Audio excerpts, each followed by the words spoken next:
And right now, whether it's pools or lakes or beaches, kids are spending a lot of time around the water this year. And whether your kids are babies or brave teenagers, it's worth talking about water safety from a parent's perspective. Bethany Winston is here, ready for anything. Kidding Around Greenville. Welcome. Glad you're here. Yes, thank you. You said that smells like the lake a little bit because it's been used. Yes, and you've been having this some life summer jacket fun. definitely smells like the lake. Well, your main point today is really the importance of watching kids in general because emergencies happen at any time and they can happen quickly. Yes, and I mean, I'm just a parent, so it's just my tips, but I was also a lifeguard for several years. Yeah. So I think one of the biggest things is parents just need to watch their kids. So I know one tip I heard once from a water safety expert was maybe have a card or something if you're at a pool and you have a bunch of adults there, a bunch of kids, have somebody who's responsible to just watch the pool, and they're not allowed to text, they're not allowed to talk.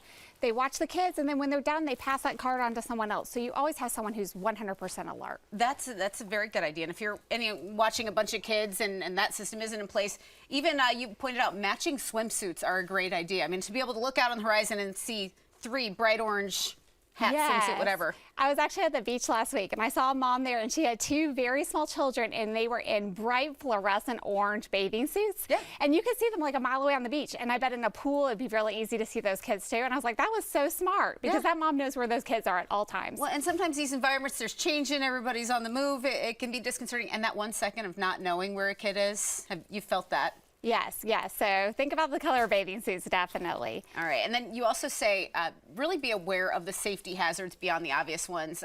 They could include inflatables themselves, just what happens when there's a bunch of those big floaty things in a pool. Yeah, so I remember once my daughter was at a pool party, and they had all these inflatables in the pool, so many that you couldn't even see. And, I was looking out there as a person who used to be a lifeguard. I was like, you actually can't see the bottom in parts of this pool. And then there were kids who couldn't swim, and they get on the inflatable and accidentally get out to the deep end. Yeah. And if they've fallen off, someone might not have even seen that they need help. So you think inflatables are safe, but they can actually be dangerous if there's too many of them and kids can't swim. Yep, the kid who got in is just holding on to the end, and then you don't see him anymore. Right. Of course, lakes and beaches, we know, pose extra dangers because you're not going to see all the hazards in that water. Yeah, I actually, years ago, used to be a lifeguard at a lake. And I can tell you, if you've ever been a lifeguard, you know how hard it is to even swim down 12 feet in water.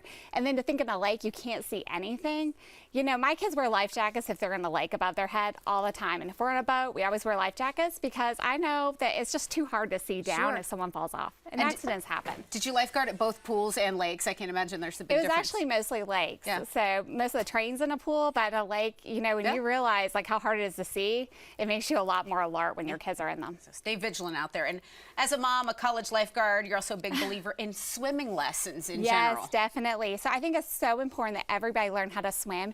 And a lot of people don't realize that both the YMCA and the Croc Center, they have financial assistance available. So even if you can't afford swimming lessons, you should go out there and see what might be available for your family.